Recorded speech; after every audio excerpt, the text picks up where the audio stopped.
Telugu PMC ప్రేక్షకులకు స్వాగతం. Hi friends, మీరు గనక ఇప్పుడే మా ఛానల్కు వచ్చినట్లయితే మా ఛానల్ని సబ్స్క్రైబ్ చేసుకోండి. సబ్స్క్రైబ్ చేయడంతో పాటు పక్కనే ఉన్న బెల్ ఐకాన్ని క్లిక్ చేయండి. మా టీవీలో ప్రసారం అవుతున్న సీరియల్ సత్యభామ. ఈ సీరియల్లో ఎన్నెన్నో జన్మల బంధం సీరియల్లో హీరో హీరోయిన్లుగా నటించిన నిరంజన్, డెబ్జాని మెదక్ సత్యభామ సీరియల్లో సత్య, క్రిష్ పాత్రలో కలిసి నటిస్తున్నారు.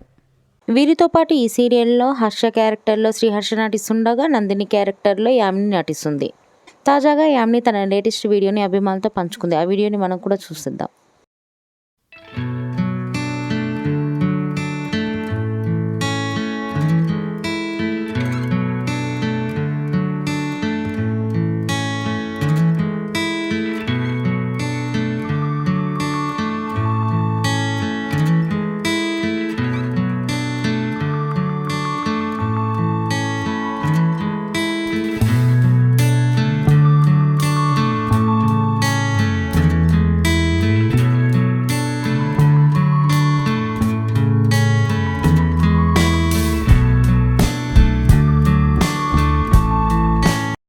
ఈ వీడియో మీకు నచ్చినట్లయితే లైక్ చేసి మరిన్ని టాలీవుడ్ లేటెస్ట్ అప్డేట్స్ మిస్ అవ్వకుండా చూడాలంటే తెలుగు పిఎంసి ఛానల్ను సబ్స్క్రైబ్ చేసుకొని పక్కనే ఉన్న బెల్ ఐకాన్ని క్లిక్ చేయండి.